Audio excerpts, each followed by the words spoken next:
Chapter number 4.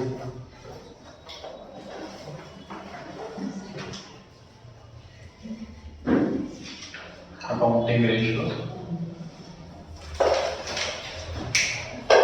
Second last chapter है हमारे syllabus का।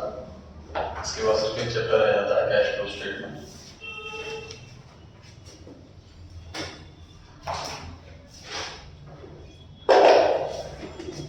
ध्यान से देखिए बोर्ड पर।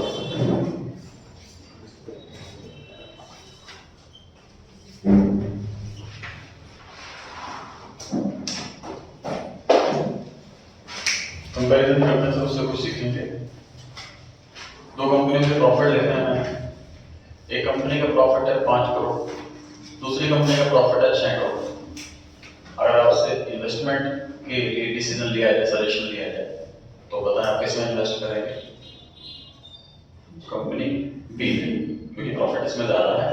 तो जो कंपनी ज़्यादा प्रॉफिट कमाएगी तो डेफिनेटली ग्रोथ ज़्यादा करेगी। हम इसमें प्रॉफिट पैसा लगाना चाहेंगे। प्रॉफिट की बजाय कैपिटल की बात करते हैं।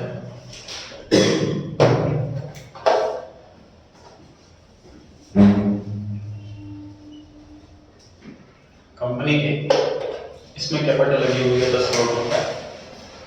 कंपनी बी, इसमें कैपिटल लगी हुई है 20 करोड़ रुपए। ये सिचुएशन है, ऐसा मान लीजिए। तो आपसे सजेशन लिया जाए कि किस कंपनी में इन्वेस्ट करेंगे। अगेन सर सेम आंसर आएगा कंपनी बी, क्योंकि ए कंपनी छोटी कंपनी है, कम कैपिटल। बी कंपनी बड़ी कंपनी है, ज्यादा कैपिटल। जिसमें कैपिटल जितनी ज्यादा होगी हम उतना सेफ होंगे। सर आपसे पूछा जाए एसबीआई बैंक में अकाउंट लगाओगे या फिर पड़ोस में कोई नया नाम से कोई अकाउंट खुला है, उसमें बैंक अकाउंट खोलोगे तो आप एसबीआई में प्रेफर करोगे, क्योंकि आपने उसके ज्यादा ब्रांचेस देखी, बड़ा नाम देखा है, बहुत सारे लोग अकाउंट होते हैं, यहाँ पे सेफ्टी ज्यादा है ना। तो जितनी कैपिटल ज्यादा होगी उतनी कंपनी के बंद होने के चांस कम होंगे, उतनी ब्रांचेस ज्यादा होंगी, उतनी सेल ज्यादा होगी। जितनी कंपनी छोटी उसकी उतनी ब्रांचेस कम, उतनी सेल। तो ऐसे में हम कंपनी भी प्रेफर करें। ठीक है, तो हमने प्रॉफिट के पॉइंट से आइडिया ले लिया और कैपिटल के पॉइंट से।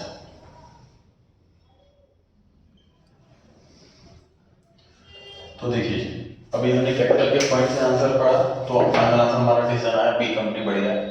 प्रॉफिट के हिसाब से पढ़ा तो आंसर आया बी कंपनी बढ़िया है। अब इन दो चीज को एक साथ पढ़ना है। दो चीज को एक साथ पढ़िए। सर कंपनी ए में 10 करोड़ रुपए लगाकर 5 करोड़ रुपए कमा लिए, मतलब 50% कमा लिया।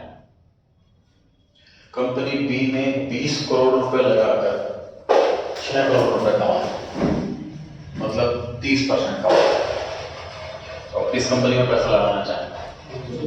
कंपनी ए। तो सर ए में पैसा लगाऊंगा तो मेरा 50% से ग्रो करेगा पैसा। कंपनी बी में पैसा लगाऊंगा तो सिर्फ 30% से ग्रो करेगा।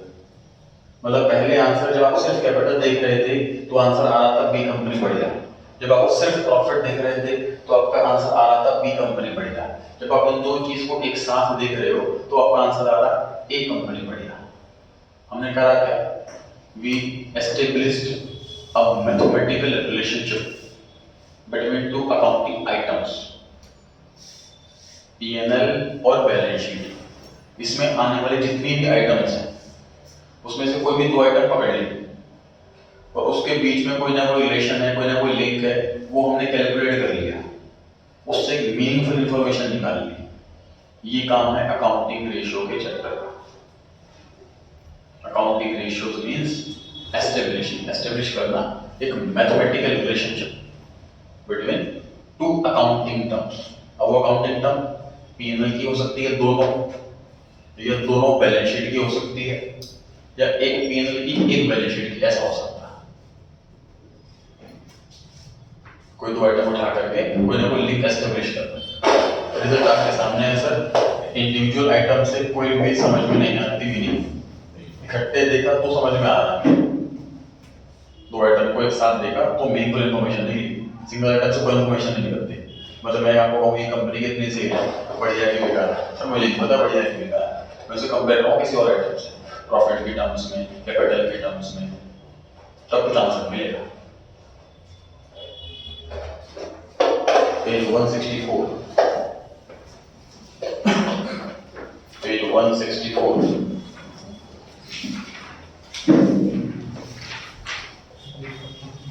पहला क्वेश्चन थ्योरी का दिया हुआ रेट का।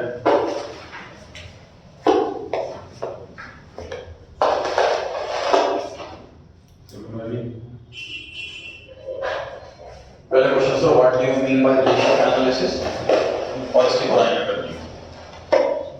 तो मीनिंग पढ़ते हैं। पहला, ratio analysis establishes the mathematical relationship between two items of financial statements।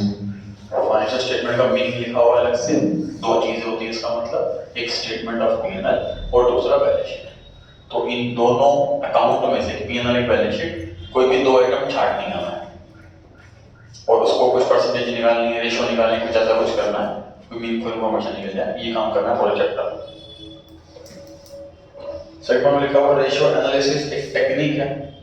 Analysis की जैसे कंपैरेटिव स्टेटमेंट एक टेक्निक है, कॉमन साइज स्टेटमेंट एक टेक्निक है, ऐसे रेशियो एनालिसिस एक टेक्निक है, कुछ एनालाइज करने का तरीका। जैसे स्टूडेंट अच्छा है कि क्लास में, एनालाइज करने का तरीका है sir marks, sir viva, sir attendance, sir event में पार्टिसिपेशन, है ना, बहुत सारे टेक्निक है एनालाइज करने की स्टूडेंट को। ऐसी अकाउंट्स को एनालाइज करने की बहुत सारी टेक्निक है, उसमें से वन ऑफ द टेक्निक है रेशियोस। आगे, N analysis of financial statements with the help of ratio, इसको बोलते हैं रेशियो एनालिसिस। रेशियो की हेल्प से अगर हम एनालिसिस करें तो इसी का मतलब है ratio analysis.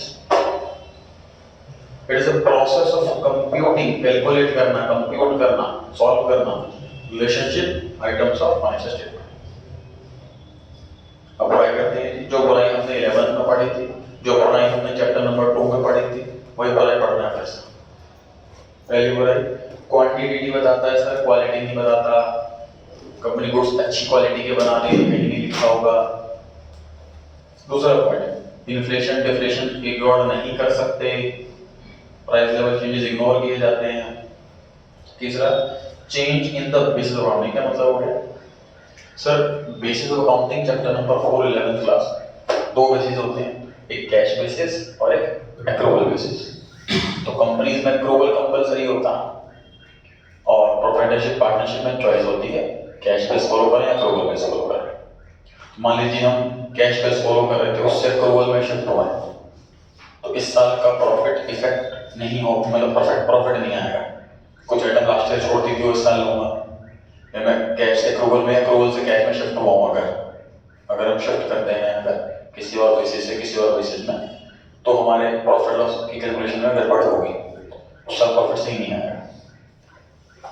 Next, historical analysis, sir future का कुछ रिकॉर्डिंग होती ही नहीं है, नेक्स्ट ईयर प्रॉफिट कितना होगा, नेक्स्ट ईयर सेल कितनी होगी, इसकी कोई कैलकुलेशन नहीं है अकाउंट्स के अंदर।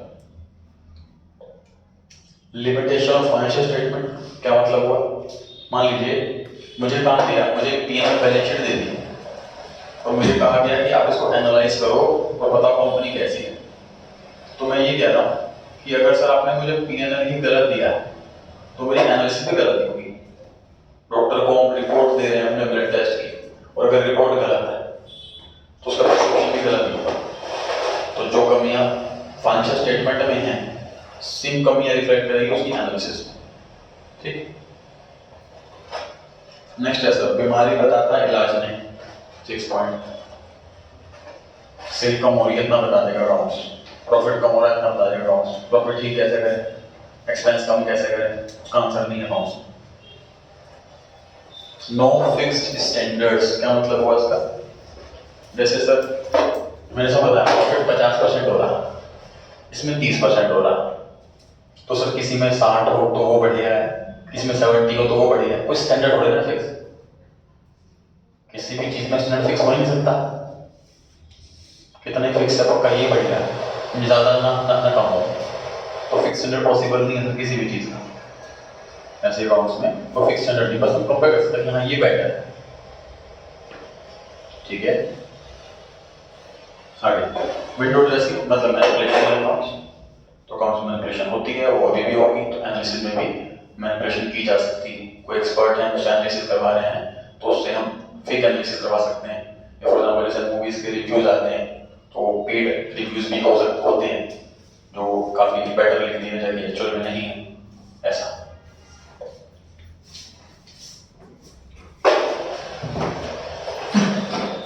चलिए बोर्ड पर देखें। बैलेंस चैप्टर रेशियो एनालिसिस है सिर्फ कंपनीज के लिए ही। अंडरस्टैंडिंग के लिए, आसान समझने के लिए मैं पूरे चैप्टर के अंदर बैलेंस शीट पुराने वाली बनाऊंगा।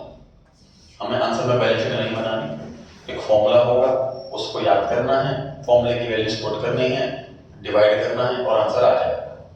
कोई फॉर्मेट नहीं है पूरे चैप्टर के अंदर। क्वेश्चन के अंदर बैलेंस शीट की कुछ आइटम्स दी जाएंगे, तो अंडरस्टैंडिंग इजी रहे समझाने के लिए पूरे चैप्टर में पुराने वाले बैलेंस शीट का फॉर्मेट बनाऊंगा मैं। हालांकि कंपनी में नया फॉर्मेट ही एप्लीकेबल होता है। Fixed assets, current assets, share holders funds, non current liability, current liability. तो मेजर ये 5 आइटम लिखूंगा मेरे क्वेश्चन के अंदर। एसेट साइड में फिक्स्ड एसेट मतलब नॉन करंट एसेट और करंट एसेट 2 आइटम होती हैं। Share holders funds, non current liability और करंट एसेट 3 आइटम होती हैं मेजर। तो एक एक आइटम को पकड़ के बहुत सारे रेशियोज बना रखे हैं पूरे चैप्टर के अंदर। 1 बाय 1 सीखना है हमें। अब हम सीख रहे हैं करंट एसेट्स। ध्यान से देखिए, करंट एसेट का मीनिंग क्या है सर? 12 महीने के अंदर अंदर या फिर ऑपरेटिंग साइकिल के अंदर अंदर हमारे पास पैसा आ जाएगा, स्टॉक बिक जाएगा, डेटर से पैसा आ जाएगा, बिल ऑफ एक्सचेंज मैच्योर हो जाएंगे, प्रीपेड एक्सपेंस मैच्योर हो जाएंगे। मतलब ऐसी आइटम्स जिनसे 12 महीने के अंदर अंदर या ऑपरेटिंग साइकिल के अंदर अंदर पैसा आ जाता है, उसे हम करंट एसेट बोलते हैं। करेक्ट?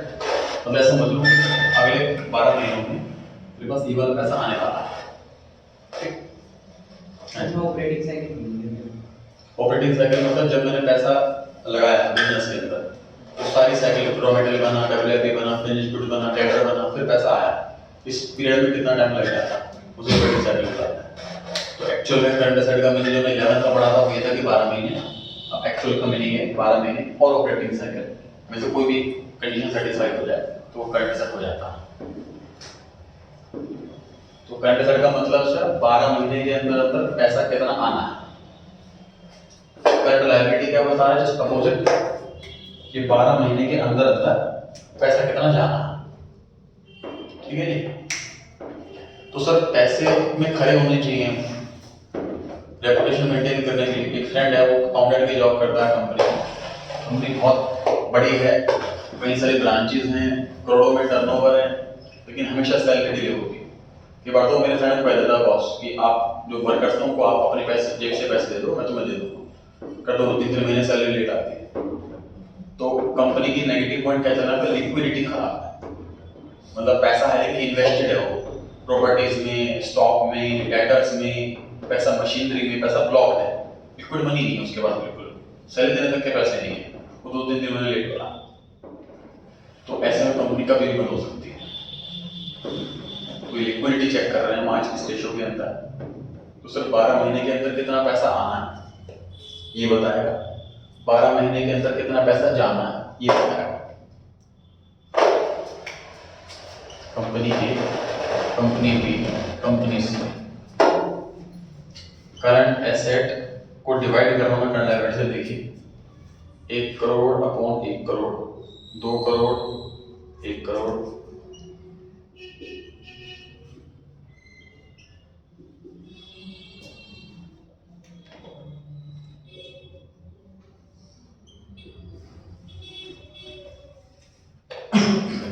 स्कूल में कुछ सीखा भी है तो उसको स्किप करें, फ्रेश माइंड से पढ़ेंगे तो कॉन्सेप्चुअल क्लियरिटी आ पाएगी। स्कूल वाला भी करने की कोशिश करेंगे तो कॉन्सेप्ट नहीं क्लियर हो पाएगा। चलिए, मैंने 4 कंपनियों का डेटा लिखा है। 4 कंपनियों में एग्जांपल के लिए मैंने करंट लायबिलिटी सेम मानी है। चारों भी कंपनियों में करंट लायबिलिटी 1 करोड़ रुपए की है।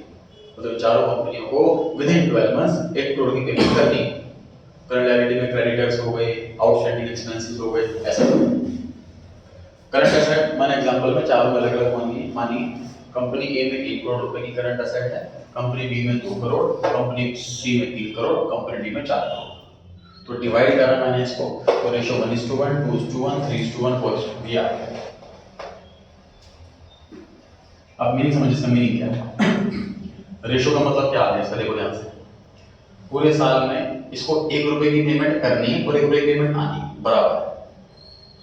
रेशो का अमाउंट से हट गया, मैं हमें रेशो पर आ गया। कंपनी बी ने पूरे साल में अगर 1 रुपए देने तो 2 रुपए लेने। कंपनी सी ने पूरे साल में अगर 1 रुपया देना है तो 3 रुपया लेना। कंपनी डी ने पूरे साल में अगर 1 रुपया देना है तो 4 रुपया लेना। रेशो का ये मीनिंग निकल गया। ठीक, अब हमें पैसा लगाने के लिए कहा जाए तो हम कैसी कंपनी में पैसा लगाना चाहें? Company D. तो सबसे सेफेस्ट कंपनी लग रही है, सबसे सेफ कंपनी लग रही है सर, क्योंकि सर इसके पास 4 गुना पैसा आना है, सिर्फ 1 करोड़ जाना है और 4 करोड़ रुपए आना है। सबसे सेफ कंपनी की लग रही है। ए कंपनी हालांकि जितना पैसा देना है उतना पैसा आना है, बराबर है, तो पैसे नहीं दे पाएगा ऐसा तो नहीं होगा इसमें, है ना? लेकिन इसमें ऐसा पता हो सकता है क्यों? देखो, करंट लायबिलिटी विदिन 12 मंथ्स पे करनी है, मंथ्स तो मेंशन नहीं। हो सकता है सारी पेमेंट विदिन फर्स्ट 6 मंथ करनी है अप्रैल टू सितंबर। हो सकता है ये जो पैसा आना है वो नेक्स्ट 6 मंथ में आना, अक्टूबर से मार्च, ऐसा हो सकता है ना? तो ये पेमेंट 12 महीने के अंदर आनी है, लेकिन कौन से महीने में आनी है तो नहीं पता। ये पेमेंट 12 महीने के अंदर जानी है, कौन से महीने में आनी है तो नहीं पता। तो होता है पहले 6 महीने में जानी है और ये होता है अगले 6 महीने में, तो फिर दिक्कत हो जाएगी, पैसे कहां से देंगे, है ना? तो सेफर साइड के लिए ज्यादा पैसा होना चाहिए, है ना? सर हम कहीं दूर जा रहे हैं, सदर जा रहे हैं, फिर ऐसे दूर जगह जा रहे हैं, मार्केट में कुछ परचेजिंग करने के लिए, फॉर एग्जांपल दिवाली शॉपिंग के लिए कई बार लोग सदर वगैरह जाते हैं, वहां पर होलसेल रेट में सामान मिलता है।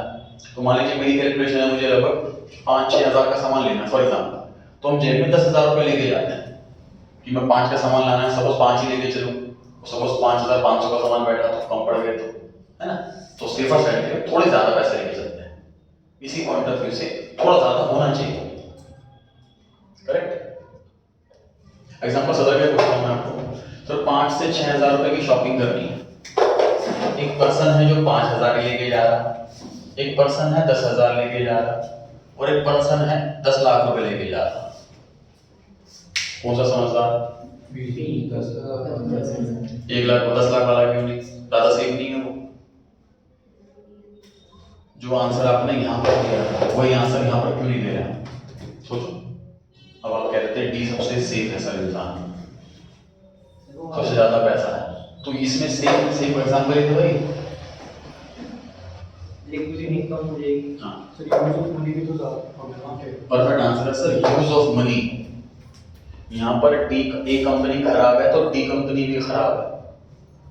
सर अगर आपको सिर्फ सेफ्टी ही देखी तो बिजनेस ही बंद कर दो, जॉब कर लो, एफडी का लगा दो पैसा। अगर आपको सिर्फ सेफ्टी ही देखनी है तो सेफ्टी ठीक है, लेकिन एक लिमिट तक। सर पूरी बैलेंस शीट के अंदर दोनों एसेट्स में सबसे बेकार एसेट होती है करंट एसेट, अर्निंग कुछ नहीं होती। एक एसेट में मशीन में, बिल्डिंग में, फर्नीचर पैसा लगाओ, ग्रो करके आएगा और गुड्स बनेंगे और सेल होगी। कैश दुकान में 10 लाख की जगह 50 लाख रख लो, थोड़ा इनकम हो जाएगी। स्टॉक मेरा जितना बिकता है उतना स्टॉक रखूंगा तो सही, 1 करोड़ की जगह 10 करोड़ का स्टॉक रखूंगा दुकान पर, ज्यादा सेल हो जाएगी नहीं। तो इसको बढ़ाने से कोई इनकम नहीं होती, इसलिए जितनी जरूरत है उसे थोड़ा एक्स्ट्रा रख लो, बस सफिशिएंट है। थोड़ा एक्स्ट्रा को ये बताया गया है कि this is more than sufficient 2:1, मतलब जितना मुझे पैसा देना है उससे अगर डबल पैसा मेरे पास है तो मैं कहीं ना कहीं बिल्कुल सेफ चल रहा हूँ। पैसा मेरा भरेगा नहीं, पैसे मेरी कोई पेमेंट डिले होगी नहीं, रेपुटेशन खराब होगी नहीं, और मेरा पैसा ऐसी जगह नहीं ज्यादा फंसा रहेगा जहां पे कोई अर्निंग नहीं हो रही। समझ आ रही है बात? तो करंट रेशियो इसका नाम है, जो हमने अभी भी सीखा। इसका रेशियो का नाम रखा है सर करंट रेशियो, क्योंकि सर इसमें एसेट भी करंट वाली है, लायबिलिटी भी करंट वाली है, तो नाम भी आसान सा रखा हुआ है जो कि इजीली याद भी हो गया हमें। Current assets upon current liabilities, इसका फॉर्मूला है करंट एसेट ऊपर, करंट लायबिलिटी नीचे, और आंसर जो भी आएगा सॉल्व करके लिख देना है। अगर क्वेश्चन पूछा जाए आइडियल रेशियो, तो आइडियल रेशियो में पढ़ने जा रही है आज 2:1। अगर कहूंगा सर ये हर कंपनी टू कंपनी में डिफर होती है, जैसे मैन्युफैक्चरिंग कंपनी में ज्यादा होती है, होलसेल कंपनी में थोड़ी कम, रिटेल कंपनी में और कम, सर्विस इंडस्ट्री में 0। जिसकी पेमेंट कैश की है, सामान बेचता है, हैंड पैसा हैंड आ जाता है, करंट लायबिलिटी कुछ नहीं, करंट एसेट कुछ नहीं। तो ये 2:1 हर कंपनी के एप्लीकेबल नहीं होता, लेकिन हमें 12th के सिलेबस में कंपनी वाइज चीजें नहीं पढ़ाई जा रही कि रिफाइनरी कंपनी के लिए ये रेशियो होनी चाहिए, बैंकिंग कंपनी के लिए ये रेशियो होनी चाहिए, ये सिलेबस में हमारे नहीं है। तो हम जनरल लेवल पर पढ़ रहे हैं कि 2:1 इज द आइडियल रेशियो। ठीक है, तो ध्यान से सुनिए और क्वेश्चन कंपनी में हो सकता है ये दो क्वेश्चन दे दिए हैं। कंपनी ए ये है करंट रेशियो, कंपनी बी है, कौन सी करंट रेशियो बेटर, तो आंसर देना बी। अगर क्वेश्चन आ जाए ये वाला बी का 2:1 आना, सी का 3:1 आना, हु इज बेटर, तो भी आंसर देना बी। समझ आ रही है बात? क्योंकि इसमें हायर द बेटर नहीं है कुछ, क्योंकि प्रॉफिट थोड़ी तो हायर द बेटर होना चाहिए। ठीक है, कोई प्रॉफिट नहीं है जो हायर द बेटर होना चाहिए, जितना ज्यादा उतना अच्छा से, है ना। ये थोड़ा ज्यादा होना चाहिए, थोड़े की डेफिनेशन हमारे फिल्म में लिखी हुई है डबल होना चाहिए, उससे ज्यादा नहीं होना चाहिए। एग्जांपल आपने भी दिया कि 5,000 की शॉपिंग करनी है, 10,000 पे लेके जाना, बिल्कुल सही है, उससे ज्यादा पैसे लेके जाने में समझदारी नहीं। क्लियर होगी जी बात? तो करंट रेशियो हमने पढ़ा, आइडियल रेशियो। क्वेश्चन देखिए किस टाइप का आया। पहला क्वेश्चन करंट असेट दे दी साफ साफ, करंट लायबिलिटी दे दी साफ साफ, और रेशियो में सॉल्व करिए। दूसरा हो सकता है आइटम दे दें, जैसे डेटर, स्टॉक, कैश, मशीन, तो मशीन इग्नोर करना, वो करंट असेट नहीं होती। स्टॉक, डेटर, कैश लेना, वो करंट असेट होती है। ऐसे यहाँ पर debentures, creditors, outstanding expense, share capital ignore करना, करंट लायबिलिटी नहीं होती। डिबेंचर इग्नोर करना, करंट लायबिलिटी नहीं होती। Creditor, outstanding expense, current liability होती है, वो कंसीडर करना। समझ आ रही है बात? एक क्वेश्चन हमने सीखा कि डायरेक्ट सीए और सीएल दे रखा, सॉल्व कर दिया। आइडियल रेशियो पूछा है तो आंसर करना अपने साइड से लिखना, मुझे लग रहा है कि आइडियल नहीं, क्वेश्चन सॉल्व करना बोला, सॉल्व करके बात खत्म। पूछा जाए तो आंसर देना कि आइडियल रेशियो है कि नहीं। दूसरा टाइप का क्वेश्चन करंट सेट एग्जैक्ट नाम वाम ना दे करके आइटम्स दे दी, तो हमें आइटम्स चार्ट नहीं है उसके अंदर से कौन कौन सी सीए है, कौन कौन सी सीएल है। क्लियर हो गई जी बात? पढ़ सकते हैं जी आगे। इसी पेज पे सबसे नीचे लिक्विडिटी रेशियोज हेडिंग है, उसके अंदर करंट रेशियो मैंने ब्रैकेट में लिखा हुआ है रेशियो का साइन। देखिए जितनी भी रेशियोज आएंगी ना, तो किसी किसी चीज को ना पॉइंट्स में समझ में आता अच्छे से, कोई चीज परसेंटेज में समझ में आती है अच्छे से। तो हर एक रेशियो का आंसर, किसी का आंसर रेशियो में है, किसी का आंसर टाइम्स में है, किसी का आंसर परसेंटेज में है, सबकी फॉर्म अलग है, यूनिट्स सबकी अलग है, सबकी याद होनी चाहिए साथ साथ। इसलिए मैं हर एक रेशियो के बगल में लिखता जा रहा हूं उसकी यूनिट क्या है, तो इसकी यूनिट रेशियो, इसका आंसर रेशियो में ही देना। और इसमें आइडियल रेशियो लिखा है 2:1। फॉर्मूला करंट रेशियो बराबर current assets upon current liabilities, ideal ratio है 2:1। उसके बाद क्या पढ़ना है सर, करंट असेट में आने के एग्जांपल लिखा हूं मैं, कोई कंप्लीट लिस्ट एग्जांपल लिखा गया था। करंट असेट के अंदर कैश आता, बैंक आता, marketable securities, short term investments, inventory, stock, debtor, bills receivable, trade receivable, prepaid expense, accrued income, loose tools, stores and spares। ध्यान से देखिए ये दो आइटम हालांकि इन्वेंटरी का पार्ट है, लेकिन करंट रेशियो के पर्पज से करंट असेट्स में से इसे इग्नोर किया जाता। क्योंकि चैप्टर 1 जब हमने पढ़ाया था उस टाइम भी बताया था, लूज टूल्स औजार है जैसे कि glass, stores and spheres consumable item होती है, जैसे कि ऑयल डालना मशीन के अंदर, ये ऐसे आइटम। इसके लिए कोई और जगह नहीं दिख रही बैलेंस शीट के अंदर, इसलिए इसको इन्वेंटरी में लिख दिया। बाकी कोई लॉजिक नहीं इन्वेंटरी के अंदर लिखने का, एक बिकना एक साल के अंदर नहीं बिकना तो नहीं, इसलिए इसको एक्सक्लूड कर रखा है। जब भी करंट रेशियो कैलकुलेट करें तो इन दोनों को एक्सक्लूड करते हैं, कंसीडर ना करें। करंट लायबिलिटी की बात करें sir, creditors, bills payable, trade payable, outstanding expense, provision for tax, short term loans, bank overdraft, income and security। Example की लिस्ट है sir, complete list chapter number 1 में ही जो पढ़ चुके हैं कि करंट लायबिलिटी में क्या क्या आता है, करंट असेट में क्या क्या आता है। क्लियर हो गई बात? नेक्स्ट आइटम कोई वर्किंग कैपिटल लिखा हुआ उसको स्किप कर दीजिए, उसके बाद क्वेश्चन 1 पढ़ें। तो ये क्वेश्चन है कि what so when an asset is classified as current asset as per revised schedule 3 of companies act. हालांकि क्वेश्चन चैप्टर 1 में भी है सेम क्वेश्चन, करंट एसेट किसे कहते हैं? तो current asset are those assets which are readily convertible into cash within one accounting. एक साल के अंदर में कैश में कन्वर्ट हो जाएगा। एग्जांपल मैंने कॉपी पेस्ट कर रखा है ऊपर से, क्वेश्चन नंबर 2 पर आ गए।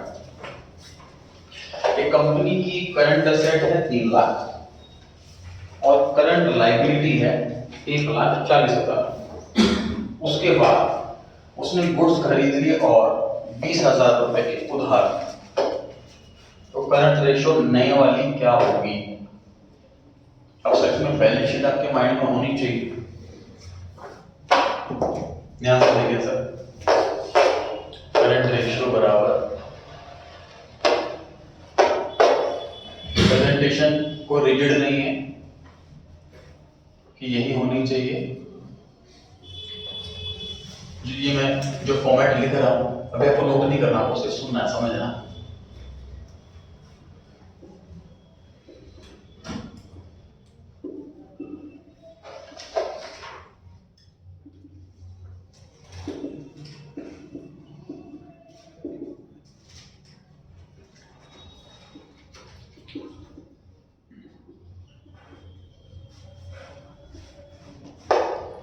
ये प्रेजेंटेशन रिकमेंडेड है, कंप्लीट कंपल्सरी नहीं है। जो भी रेशियो क्वेश्चन के अंदर मांगी है सबसे उसका फॉर्मूला लिखो।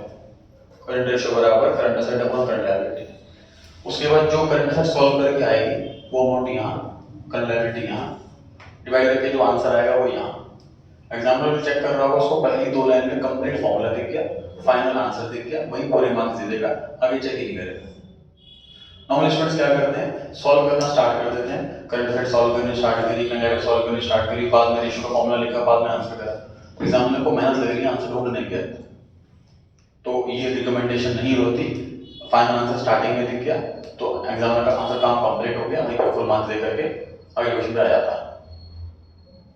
ठीक है जी, तो ये रेफर करना ज़्यादा अच्छा रहेगा। करंट एसेट्स की 5-6 आइटम दे रखी हो, सबको ऐड करके लिखते रहो। मैंने क्वेश्चन दे रखा है कैश, डेटर, बैंक। तो करंट एसेट बराबर कैश, डेटर, बैंक इंग्लिश में लिखो, नेक्स्ट टाइम में फिर मैथ में लिखो, फिर नेक्स्ट टाइम में सबको ऐड करके आंसर लिखो। जो आंसर आएगा वो ऊपर चला जाएगा। समझ आ गया फॉर्मेट? ये हर रेशो में है, हर एक रेशो में फॉर्मूला जरूर लिखना, डायरेक्ट आंसर नहीं लिखना। अब इस क्वेश्चन पे आ जाते हैं जी। करंट एसेट दे रखी है सर 3 लाख, करंट लायबिलिटी 1,40,000। उसके बाद लिखा 20,000 के गुड्स उधार में खरीदे हैं। क्वेश्चन आपको देखो, या क्वेश्चन में ये थोड़ा सा चैलेंजिंग करेगा। एक ट्रांजैक्शन दे दी, उसका इंपैक्ट सोचना है मुझे, इन 5 में से कहां पड़ेगा। गुड्स खरीदे हैं उधार में, फिक्स्ड एसेट में प्लस या minus, no change. Current asset में प्लस या माइनस, क्या चीज प्लस हो रही है इसके अंदर? गुड्स प्लस हो रही है। शेयर होल्डर फंड में प्लस या माइनस, कुछ नहीं। नॉन करंट लायबिलिटी प्लस या माइनस, कुछ नहीं। करंट लायबिलिटी प्लस या माइनस, प्लस होगा, क्योंकि क्या बढ़ रहा है इसके अंदर? क्रेडिटर्स बढ़ रहा है। तो इसका मतलब सर 20,000 रुपए से करंट एसेट बढ़ जाएगी, 3,20,000 हो जाएगी। 20,000 रुपए से करंट लायबिलिटी बढ़ जाएगी, 1,60,000 हो जाएगी। रेशियो 2:1 आ गया, ये हमारा आंसर है। नोट कर सकते हैं।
बड़े जी आगे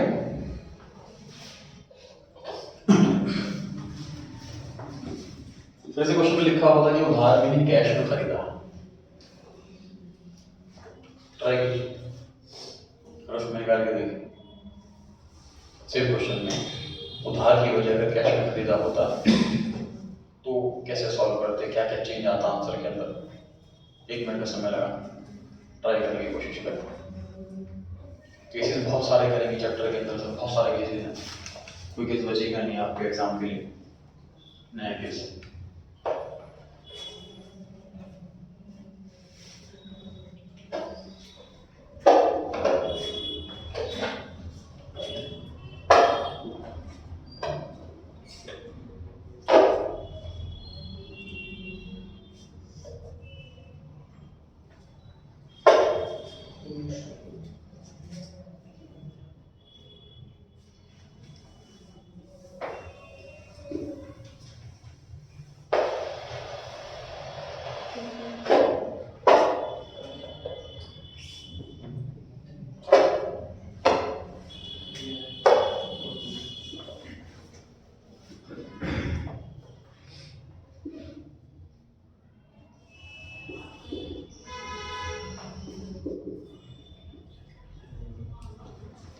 ये आंसर हो 3 लाख ऊपर 1,40,000 नीचे। वजह समझे गुड्स खरीदे हैं कैश में, गुड्स नाम की एसेट बढ़ी और कैश नाम की एसेट घटी। यहाँ पर दोनों चीज, गुड्स भी करंट एसेट है, कैश भी करंट एसेट है। गुड्स वाली एसेट बढ़ रही है, कैश वाली एसेट घट रही है, ओवरऑल CO3। ठीक है, तो ये आंसर है। क्वेश्चन 2 पर आ गए, 33 क्वेश्चन पर आ गए। क्वेश्चन में लिखा है टोटल डेट्स जो हैं वो 3,90,000 रुपए। ब्रैकेट में हिंट दे रखी है जो एग्जाम में अवेलेबल नहीं होगी। टोटल डेट का मतलब नॉन करंट वाले और करंट वाले दोनों। डेट्स का मतलब होता है लायबिलिटी। डेट्स वर्ड में भी साइलेंट है, डेट्स वर्ड का मीनिंग है लायबिलिटी। तो टोटल लायबिलिटी से मतलब होता है external liability total. Share holders funds की इंटरनल लायबिलिटी होती है और NCL एक्सटर्नल लायबिलिटी होती है। तो टोटल डेट का मतलब होता है टोटल एक्सटर्नल। ज्यादा मैं लिख लो अंडरलाइन करके, टोटल डेट का मतलब होता है total external liability. Total date का मतलब होता है total external liability.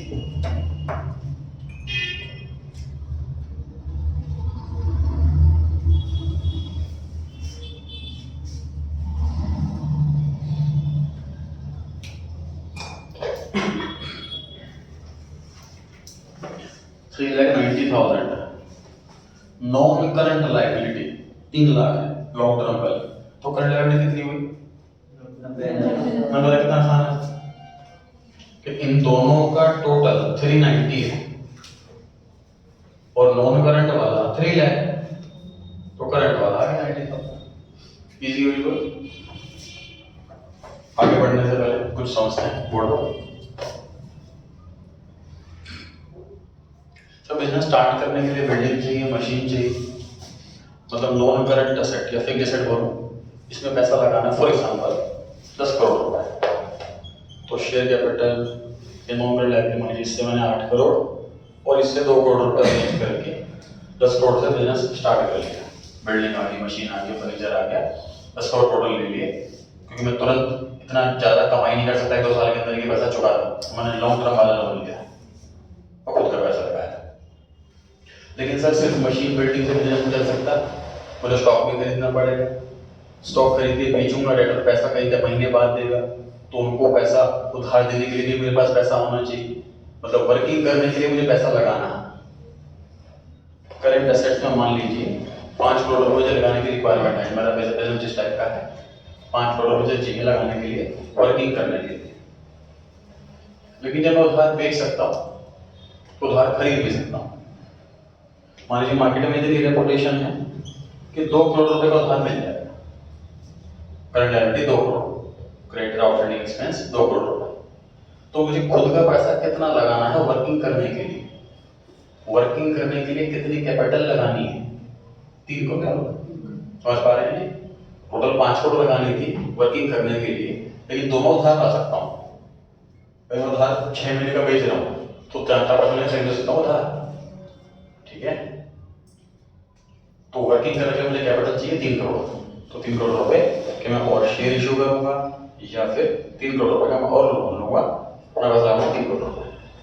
Working capital मतलब वर्किंग करने के लिए खुद का पैसा कितना लगाना, ठीक? वो कितना लगाना होता है, एग्जांपल में 3 करोड़ कैसे आया, CA माइनस CL। तो ये से टर्म बन गई, टेक्निकल टर्म वर्किंग कैपिटल।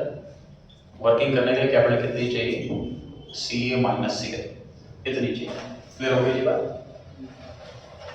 तो इस फॉर्मूले में अगर कोई भी दो चीज अवेलेबल हो, तीसरी निकाल सकते हैं, तीसरी निकाल सकते हैं। तो इस क्वेश्चन में अभी हम वापस उस क्वेश्चन पे आ जाते हैं। क्वेश्चन में वर्किंग कैपिटल दे रखी है 1,80,000। इस क्वेश्चन में वर्किंग कैपिटल दे रखी है 1,80,000। CL करंट लायबिलिटी आपने अभी अभी निकाला है 90,000। इसकी हेल्प से CA निकालिए।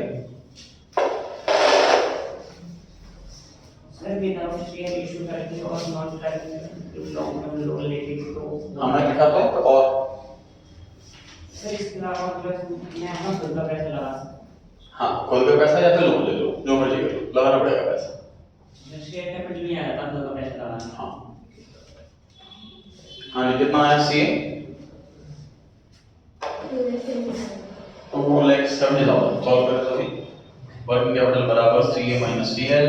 वर्किंग कैपिटल की जगह 1,80,000, CL की जगह 90,000 और CA आ जाएगा, ये आ रहा है 2,70,000। करंट रेशियो के फॉर्मूले पर आ जाइए।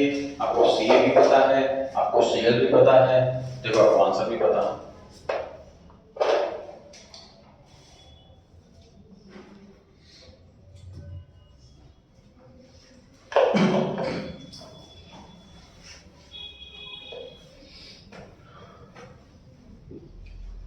सर हर चीज में कॉन्सेप्ट छोटा सा ही होता है।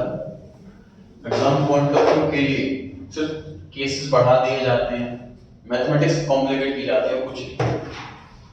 हर चैप्टर 2 से 3 क्वेश्चन करके कंप्लीट हो जाता है।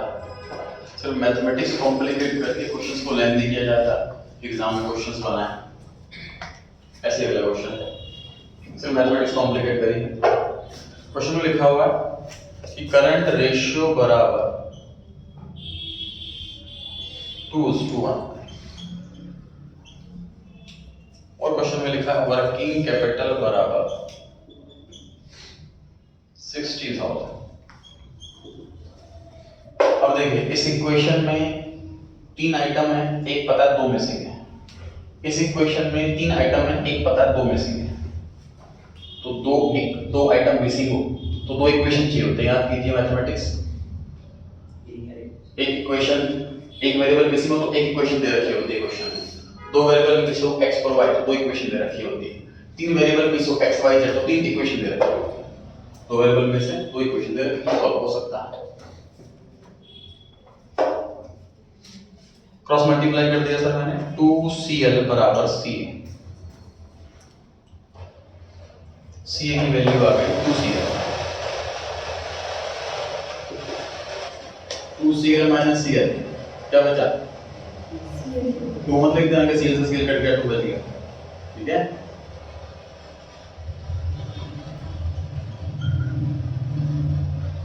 मैथ खराब होती है आपकी, इसलिए अकाउंट्स खराब हो जाती है। 2CL माइनस CL तो CL बचा, ये 2x माइनस x है।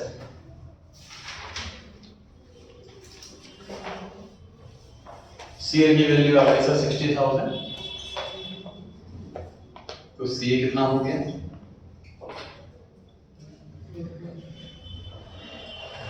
1,20,000।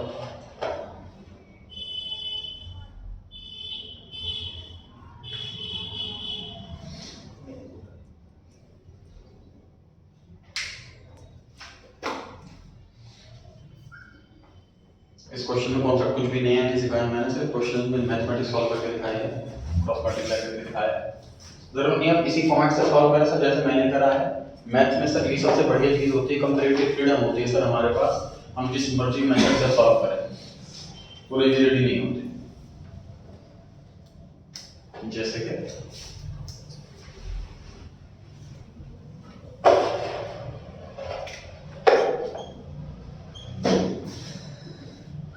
इस सिचुएशन में हम खड़े थे तो 60,000 प्लस CL बराबर CL को धर लेंगे, CA की वैल्यू आ गई, ये वाली CA की वैल्यू मैं यहाँ पुट कर देता हूँ।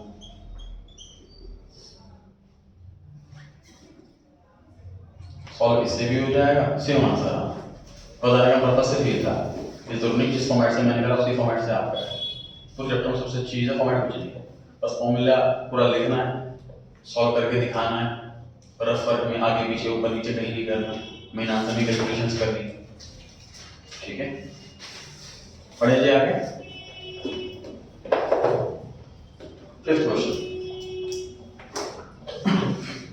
the ratio of current assets 3 lakh to current liability 2 lakh is 1.5 ratio। Sir decimal में भी आ जाए तो डेसिमल में छोड़ के आना है, सॉल्व पूरा करना है।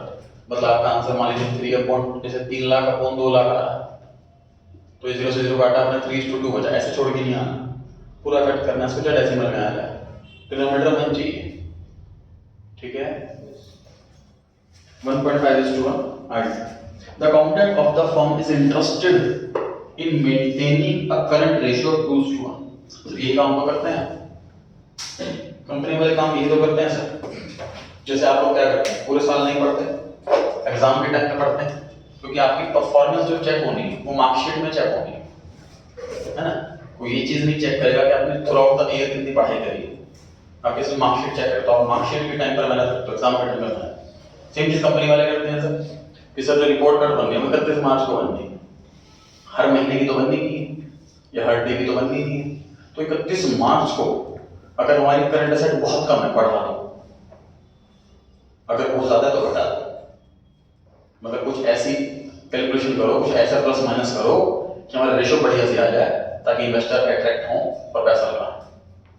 शायद बैलेंस शीट पब्लिश होने के 2 दिन बाद ही प्रॉपर से खराब कर लो अपने कंफर्ट के अकॉर्डिंग। समझ आ रही है बात? ऐसे बिल्कुल प्रैक्टिकल क्वेश्चन दे रखा है कि अभी हमारी रेशियो 1.5 है, 1.5 है, लेकिन आइडियल रेशियो 2:1 होती है तो इन्वेस्टर एक्सपेक्ट करेंगे 2:1 हमारी, तो हम चाह रहे हैं ये 1.5 रेशियो 1 की बजाय 2:1 बन जाए। Bye paying of a part of the current, कुछ करंट लायबिलिटी अगर हम पे कर देंगे ना तो हमारा रेशियो सही हो जाएगी। अभी क्या है सर, जैसे let current liability to be paid be rupees X, मान लेते हैं x रुपए हम करंट लायबिलिटी से पे कर देंगे। करंट रेशियो का formula current asset upon current liability. Current asset अभी कितनी है 3 लाख, करंट लायबिलिटी कितनी है 2 लाख, रेशियो कितनी चाहिए हमको 2:1। अब मुझे बताइए अगर मैं करंट लायबिलिटी पे करूंगा उसका इंपैक्ट करंट एसेट पे क्या है, नो इंपैक्ट या प्लस या माइनस, माइनस। करंट लायबिलिटी पे करें तो कैश भी तो कम होगा, माइनस एक्स। जब करंट लायबिलिटी पे करूंगा तो करंट लायबिलिटी पे क्या इंपैक्ट आएगा, प्लस या माइनस का कुछ भी, माइनस लायबिलिटी पे करूंगा लायबिलिटी घटेगी, एक्स सॉल्व कर लो। करंट एसेट 3 लाख पुराने वाले, करंट लायबिलिटी पे कर दूंगा तो नई सी आ जाएगा, नया सीएल आ जाएगा और अल्टीमेटली 2:1 आना चाहिए। ये जुगाड़ किया जाता है रियल लाइफ में, ये पता लगाने के लिए कितने लायबिलिटी पे है। सॉल्व कीजिए, बताओ कैसे करना है।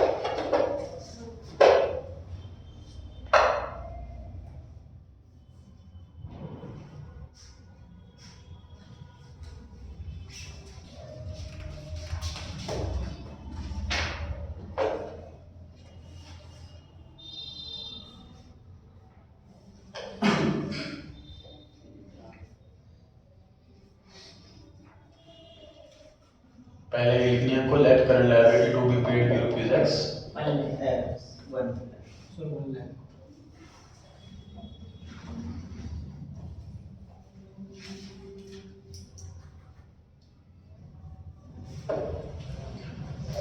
तो उसका मतलब सर देखो अभी हम ये कैलकुलेट कर लेंगे, मान लें अपने बॉस को बता देंगे सर 1 लाख रुपए करंट लायबिलिटी पे करता हूं, रेशियो बड़ी अच्छी दिखेगी बैलेंस शीट, वो करंट लायबिलिटी पे कर देगा, अप्रैल फर्स्ट में 10,000 ले लेगा, हो गया काम। भाई 31 मार्च से पहले क्रेडिटर को फोन कर दिया तो तुझे 1 लाख भिजवा रहा हूँ मैं, 3 लाख आपसे ले ली, कलेक्ट है उधर। ये मैनिपुलेशन विंडो ड्रेसिंग इसलिए तो है।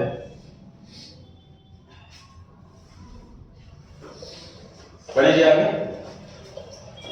Question number 6, the current ratio of a company is 2:1. Which of the following suggestions would improve?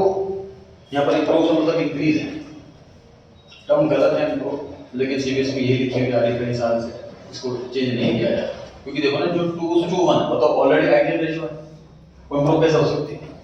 वो बढ़ेगी तो भी improve नहीं है और घटेगी तो भी improve नहीं है। आइडियल रेशियो 2:1 हमारे सिलेबस में बोला गया है, इन जनरल 2:1 बेस्ट होती है, ज्यादा भी बिका और कम भी बिका। कम बिका, कम है तो लिक्विडिटी दिक्कत आएगी, ज्यादा है तो प्रॉफिटेबिलिटी की दिक्कत आएगी, प्रॉफिट कम कमा पाएंगे, तो 2:1 ही बेस्ट है, परफेक्ट है। क्वेश्चन लिखा है इन ट्रांजैक्शंस के बाद रेशियो बढ़ेगी या घटेगी या कोई चेंज नहीं आएगा, क्वेश्चन ये पूछ रहा है। तो इंक्रीज वर्ड होना चाहिए था, बट क्वेश्चन में इंप्रूव वर्ड लिखा हुआ आता है एग्जाम में, तो हमें समझ करके जाना है इंप्रूव से मतलब इंक्रीज और रिड्यूस और leave unchanged the current ratio.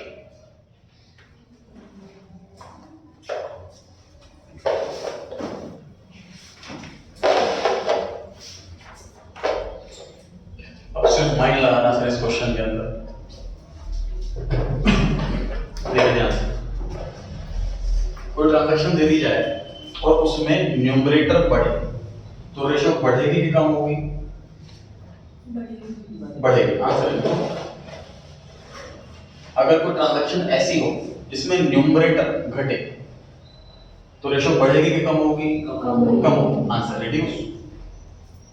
अगर कोई रेशियो इसमें डिनोमिनेटर बढ़ रहा तो रेशियो बढ़ेगी कि कम होगी? कम होगी। डिनोमिनेटर अगर बढ़े तो आंसर घटता है, आंसर रिड्यूस। अगर कोई ऐसी ट्रांजैक्शन जिसमें डिनोमिनेटर घट जाए तो बढ़ेगी, आंसर इंप्रूव। समझ आ रही है बात? कोई ऐसी ट्रांजैक्शन जिसमें ऊपर ही प्लस और ऊपर ही माइनस, तो अल्टीमेटली ऊपर में नो चेंज, नीचे no change, answer no change. कोई ऐसी ट्रांजैक्शन जिसमें नीचे ही प्लस नीचे ही minus, no change, ultimately numerator भी वही डिनोमिनेटर भी वही, ऊपर भी प्लस नीचे भी प्लस, यहाँ मैथमेटिक्स खराब है। सच कोई आंसर है, आंसर इंप्रूव भी हो सकता, आंसर रिड्यूस भी हो सकता, आंसर नो चेंज भी हो सकता। देखते हैं कैसे।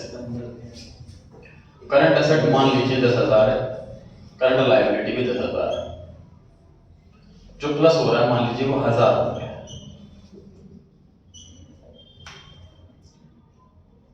पहले 10-10 था, रेशो 1:1, अब 11-11, अभी भी रेशो 1:1, आंसर क्या है? नो चेंज, है ना? नो चेंज है।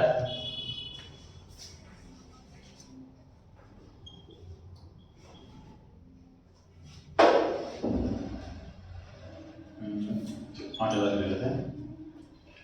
पहले आंसर था 5,000 अपॉन 10,000 मतलब 0.5, है ना? अब 0.5 है ना, 5 अपॉन 10 0.5 हुआ ना, अब 1,000 बढ़ गया, ऊपर 6 नीचे 11, ये 0.5 से ज्यादा, ये 0.6 समथिंग आंसर आएगा। इसको सॉल्व करें, बढ़ेगी, दोनों जगह प्लस हुआ था पहले तो नो चेंज था, अब दोनों जगह बढ़ रही है तो प्लस हो रहा है। और देखिए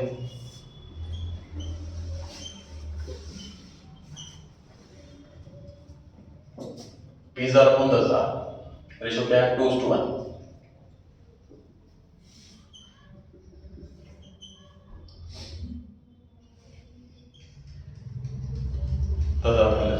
कैलकुलेशन आसान करने के लिए 10,000 पहले रेशो क्या है? 2:1, अब हो गया 30,000 अपॉन 20,000, क्या आंसर आया? 1.1, घट गई रेशो, घट गई।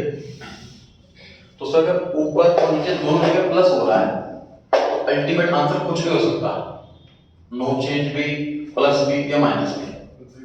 अब मैथमेटिक्स के पॉइंट से अगर आप याद करके जाना चाहें घर से, अगर न्यूमरेटर डिनोमिनेटर बराबर है तो आंसर नो चेंज रहता। अगर न्यूमरेटर बड़ा हो डिनोमिनेटर से तो रेशियो रिड्यूस हो जाती है, और न्यूमरेटर छोटा हो तो इंप्रूव हो जाती है। अभी क्यों हो रहा है? मैथमेटिक्स का आंसर है। लॉजिक समझाना चाहूंगा। देखो आपको इस तरह से क्यों हो रहा है, इस तरह जब अमाउंट बराबर बराबर बढ़ रहा तो ये रेशियो कैसे बढ़ घट रही है। देखिए ध्यान से, सर आपके फ्रेंड की सैलरी 20,000 तो आपकी सैलरी 10,000, तो आपका फ्रेंड मतलब डबल कमा रहा है ना। उसकी सैलरी बढ़ी 1,000, आपकी सैलरी भी बढ़ी 1,000, आपकी सैलरी हो गई 11 और आपके फ्रेंड की कितनी हो गई 21। डबल है कि डबल से कम है? डबल से कम है, जबकि बराबर बढ़ रही है। ऐसा क्यों हो रहा है? क्योंकि जब उसकी डबल है ना, वो डबल तब रहेगी जब इंक्रीज पे डबल हो। मेरी 1,000 बढ़े सैलरी उसकी 2,000 बढ़नी चाहिए, तभी रेशियो मेंटेन रहेगी। कॉन्सेप्ट समझिए कि अगर किसी दो पर्सन के बीच में कोई रेशियो है और अगर कोई चेंज आता तो चेंज भी उसी रेशियो में होगा, तो रेशियो मेंटेन रहेगी, है ना। अब ऊपर नीचे 2:1 डबल था वो, लेकिन चेंज बराबर आ रहा है, इसलिए रेशियो बढ़ गई। क्लियर हो पा रही है बात? तो ये मैथमेटिक्स है इसका आंसर है। तो ये हमें याद करके जाना है जी घर से। नहीं याद रहे ये चीज तो तुरंत एग्जाम में कोई भी एग्जांपल बना करके आ सकते हैं। जैसे मैं एग्जांपल दे दिया, मान क्वेश्चन में ऐसे लिखा हुआ है कि न्यूमरेटर और डिनोमिनेटर में 5,000 रुपए का चेंज है, तो भी क्वेश्चन में कोई एग्जांपल बना लो कि मान लो 20,000 है, 5 पे बढ़ा दिया, इतना इतना हो गया, अरे बढ़ गई तो इम्प्रूव लिखा, घट गई तो रिड्यूस लिखा। चलो आसान चीज है। लर्न करके कुछ नहीं, लर्न करना आसान है, टाइम बचाएगा आपका बस। अगर लर्न करके जाओगे तो आपका टाइम बचाएगा। आपको क्वेश्चन में चेक करने की जरूरत नहीं पड़ेगी 20,000 10,000। अगर आप याद करना नहीं चाहते, ये याद करा हुआ भूल गए, तो एग्जांपल बना करके सॉल्व कर सकते हैं। क्वेश्चन देखिए कैसे करते हैं। इसे कोई लिखा जो मैंने बोर्ड पे लिखा है, लिखा हुआ इसमें देखिए हिंट में, न्यूमरेटर अगर बढ़ रहा है तो रेशियो क्या होगी? इंक्रीज। न्यूमरेटर अगर माइनस हो रहा है, घट रहा है, तो रेशियो क्या होगी? डिक्रीज। डिनोमिनेटर बढ़ रहा है तो रेशियो घटेगी, डिनोमिनेटर घट रहा है रेशियो बढ़ेगी। आगे नो चेंज कब होगा? न्यूमरेटर में ही प्लस, न्यूमरेटर में ही माइनस, या फिर डिनोमिनेटर में ही प्लस, डिनोमिनेटर में ही माइनस। आगे मान लीजिए न्यूमरेटर बढ़ा है, दोनों जगह प्लस हो रहा हो तो रेशियो बढ़ जाएगी, दोनों जगह माइनस हो रहा हो तो मतलब उल्टा हो जाता है। न्यूमरेटर ज्यादा हो डिनोमिनेटर से तो उल्टा हो जाता है, दोनों जगह प्लस हो रहा है तो माइनस, माइनस हो रहा है तो प्लस। आगे न्यूमरेटर से छोटा है डिनोमिनेटर से, न्यूमरेटर अगर छोटा है डिनोमिनेटर से तो क्या होगा? दोनों जगह प्लस तो आंसर भी प्लस, दोनों जगह माइनस तो आंसर भी माइनस। आगे अगर न्यूमरेटर बराबर है, दोनों जगह प्लस, आंसर नो चेंज, दोनों जगह माइनस। ठीक है। और इस क्वेश्चन की स्टार्टिंग में क्या लिखा हुआ है? करंट रेशियो इज 2:1, तो न्यूमरेटर बढ़ा के डिनोमिनेटर बढ़ा, न्यूमरेटर बढ़ा, इस क्वेश्चन में न्यूमरेटर बढ़ा, तो इसमें हम न्यूमरेटर बढ़ाने वाला तरीका अपनाएंगे कि दोनों जगह प्लस हो रहा हो तो आंसर डिक्रीज, दोनों जगह माइनस हो रहा हो तो आंसर इंक्रीज। उस ऐसी क्वेश्चन में 0.8:1 दिया होता तो न्यूमरेटर छोटा, वो वाला तरीका अपनाते। उस क्वेश्चन में रेशियो 1:1 दिया होता तो दोनों इक्वल है, ये वाला तरीका अपनाते। ठीक है, कुछ और सिचुएशन हो नहीं सकती, या तो बराबर होगा या छोटा होगा या बड़ा होगा। पढ़ सकते हैं जी आगे, क्या क्वेश्चन पर आ जाते हैं। पहला पॉइंट, टू पे ऑफ अ करंट लायबिलिटी। अब देखो क्वेश्चन में कोई अमाउंट नहीं दे रखा, सॉल्व नहीं करना, बस दिमाग लगाना है करंट लायबिलिटी पे करने से रेशियो में क्या होगा। अब क्वेश्चन में देखो 2:1 दे रखी है रेशियो, करंट लायबिलिटी पे करती, करंट लायबिलिटी प्लस के minus minus, current asset plus के माइनस, दोनों जगह माइनस होना, दोनों जगह माइनस होना। अब बताना पड़ेगा न्यूमरेटर छोटा कि बड़ा, न्यूमरेटर बड़ा, उल्टा होना, दोनों जगह माइनस तो आंसर प्लस, इंक्रीज, इंप्रूव। सही, प्लस इंप्रूव क्या था? क्लियर होगी बात? Second question, to sell a motor car for cash at a loss. हमने मोटर कार बेच दी और लॉस में बेची है, और उधार में नहीं बेची, कैश में बेची, ये लिखा हुआ है।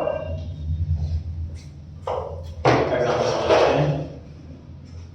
इस टाइप का क्वेश्चन 4-5 बार आना पूरे चैप्टर के अंदर, बहुत सारे रेशियोज के अंदर आना इस टाइप का क्वेश्चन, तो कैसे समझना, इसको अच्छे से समझना। शेयर होल्डर फंड NCL और C। एग्जांपल मान लेता हूं मैं, सर मैंने 5 लाख की कार 4 लाख में बेच दी, 1 लाख का लॉस। क्वेश्चन बोला हुआ था लॉस हुआ है ना। अब सोचो 5 में कहाँ कहाँ चेंज आना, फिक्स्ड एसेट्स में बताओ क्या चेंज आना, माइनस हो जाएगी। करंट एसेट में क्या होना, 4 लाख कैश आ गया। सीएल में क्या चेंज होना, कुछ नहीं। एनसीएल में क्या चेंज होना, कुछ नहीं। एसएफ में क्या चेंज होना, 1 लाख का लॉस हो गया। रिजर्व ऑफ लॉस के अंदर तो आता, ये तीन इम्पैक्ट पड़े। ऑक्साइड रेशियो के अंदर फिक्स्ड एसेट और एसेट लेते हो, इसलिए पता होना चाहिए कहां का इम्पैक्ट आता है, इसलिए प्रैक्टिस करा रहा हूं उसकी। इस क्वेश्चन में तो करंट रेशियो है, मैं चाहूं तो ये चीज इग्नोर कर दूं, सिर्फ सीए की बात करो। ठीक है, मैं हर एक इम्पैक्ट बता रहा हूं क्योंकि आने वाले रेशियोज के अंदर हो सकता है इसका काम पड़े, हो सकता है इसका काम पड़े। ठीक है, अब हम इस रेशियो पे आ जाते हैं। करंट रेशियो क्वेश्चन के अंदर है, हमें सिर्फ सी सीएल से मतलब है। न्यूमरेटर बढ़ रहा है तो आंसर क्या होगा, इंक्रीज होगा, इंक्रीज होगा, इजी है बिल्कुल। ठीक है, बढ़े आगे। Third point, to borrow money on an interest bearing promissory note. Promissory note होता है सर बिल ऑफ एक्सचेंज, मतलब बिल्स पेपर। उधार लिया है जी मैंने, बस सिंपल बात, किसी पर्सन के पास गई उधार दे दो, मुझे पैसे चाहिए, वो कहता लिख के दे दो पैसे देगा, मैं सेटल साइन करके दिया कि मैं तुझे पैसे दूंगा, इस पेपर का नाम बिल ऑफ एक्सचेंज है, वो मेरे करंट लायबिलिटी। बताओ जी कहां कहां चेंज, सीएल में प्लस के माइनस, सीएल सीए प्लस के माइनस प्लस। न्यूमरेटर बड़ा है, डिनोमिनेटर छोटा है। क्वेश्चन के अंदर जो भी होना उसका अपोजिट आंसर आना है, दोनों जगह प्लस को आंसर डिक्रीज। सारा आंसर लिखा हुआ है, रिड्यूस। पॉइंट नंबर 4 पर आगे सर, स्टॉक खरीदा हमने और हैंड टू हैंड पेमेंट कर दी। क्वेश्चन में लिखा है स्टॉक खरीदा और हैंड टू हैंड पेमेंट कर दी। बताइए सीएल में प्लस के माइनस कुछ भी, सीए में प्लस या माइनस दो। स्टॉक बढ़ गया और कैश घट गया, तो अल्टीमेटली सीए में नो चेंज, सीएल में नो चेंज, आंसर में no change. Stock fixed asset नहीं हुआ सर, स्टॉक फिक्स्ड क्या वो एसेट, दूसरा वाला स्टॉक है? कौन सा वाला स्टॉक फिक्स्ड एसेट होता है? वो इन्वेस्टमेंट वाला है किसी और के शेयर। चलिए पॉइंट नंबर 5 पर आ गए। To give an interest bearing provision to a creditor to money was owed on current. क्या मतलब है, ध्यान से देखिए। सर मेरा क्रेडिटर आया करंट लायबिलिटी में से कि भाई पैसे दो, मैंने कहा पैसे अभी नहीं है, आपको बाद में दे दूंगा। वो कहता लिख के दो क्या पैसे दो, मैंने लिख के दे दिए। अब मेरी क्रेडिटर नाम की लायबिलिटी कम हो गई और बिल्स पेएबल नाम की लायबिलिटी बढ़ गई। अल्टीमेटली सीएल में नो चेंज, अल्टीमेटली सीए में नो चेंज, अल्टीमेटली रेशियो में नो चेंज। क्रेडिटर नाम की लायबिलिटी बढ़ गई, बीपी नाम की लायबिलिटी बढ़ गई। 6 पर आ गए, to discount bills receivable.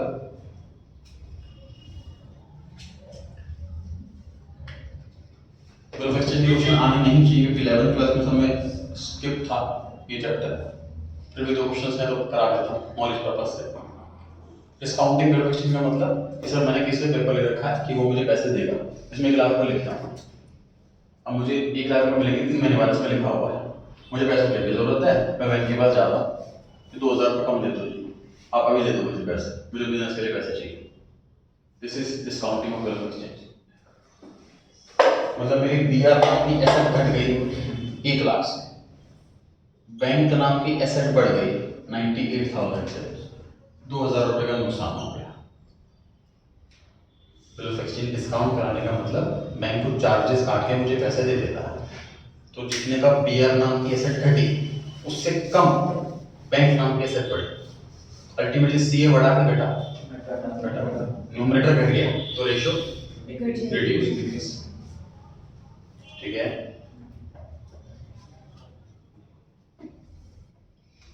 Point number 7, redeemed debentures at a premium of 10%। Debenture redeem कर दिए सर, बताइए सीए में प्लस के माइनस, सीए में प्लस के माइनस, पैसे तो देंगे उन्हें, रिडीम करने वाला लोन चुकाना, डिबेंचर रिडीम करा तो लोन चुकाना पब्लिक से लिया हुआ, पैसे तो जाएंगे ही। एनसीएल में प्लस या माइनस? माइनस सर डिबेंचर्स तो एनसीएल होते हैं। करेक्ट। देखिए मान लीजिए 1 जुलाई 2023 इस दिन हमने डिबेंचर रिडीम करा, तो इससे पहले कौन सी बैलेंस शीट बनी होगी? 31 मार्च 2023। इस डेट पे जो बैलेंस शीट बनी होगी उसमें डिबेंचर आपने कहाँ लिखे होंगे? एनसीएल में कि सीएल में? सीएल, क्योंकि 3 महीने रह गए, उसको पे कर देंगे। चैप्टर 1 में सीखा था हमने, जितनी भी नॉन करंट लायबिलिटी होती है वो नॉन करंट तब तक होती है जब तक उनका आखिरी साल ना आ जाए। जैसे उनको पेमेंट करने से 12 महीने कम रह गए हो, वो एनसीएल सीएल में शिफ्ट हो जाती है। और इस साल में रिडीम करें तो 31 मार्च को हमें पता होगा कि रिडीम होने वाले हैं इस साल, तो हमने इसको सीएल में शिफ्ट कर दिया होगा तभी। तो सीएल कम हो रहा है, एनसीएल कम नहीं हो रहा है। ठीक है, न्यूमरेटर भी माइनस, डिनोमिनेटर भी माइनस। तो जब दोनों जगह सेम चेंज है तो हमें चेक करना पड़ता है कि न्यूमरेटर बढ़ा या डिनोमिनेटर बढ़ा। इस क्वेश्चन में न्यूमरेटर बढ़ा, इंपैक्ट उल्टा पड़ेगा, दोनों जगह माइनस तो आंसर प्लस। ठीक है, इंक्रीज आंसर हो गया। 8 पॉइंट डेटर्स में पैसे मिले हैं, बताइए सीए में प्लस या माइनस? दोनों। कैश आ रहा है, सी बढ़ गया, डेटर कम हो गया, सी घट गया। डेटर से डेटर भी सीए है, कैश भी सीए है। डेटर वाला सी कम हो गया, कैश वाला सी बढ़ गया। अल्टीमेटली सीए में नो चेंज, अल्टीमेटली सीएल में नो चेंज, अल्टीमेटली रेशियो में नो चेंज।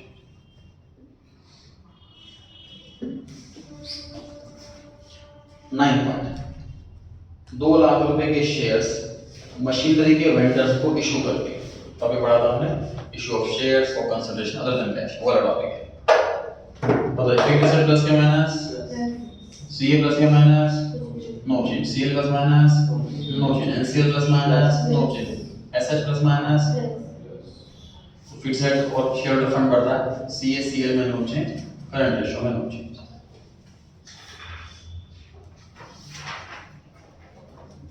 ट्रांजैक्शन बॉडी पर हमें ये ट्राई करना है कि जज कर पाना कौन से रेशो में कहां चेंज आएगा, कौन से अमाउंट में कहां चेंज आएगा। ये पुराने फॉर्मेट से ज्यादा इजीली क्लियर हो पा रहा है, नए फॉर्मेट से थोड़ा कम क्लियर हो पाता है। जितना करा जाएगा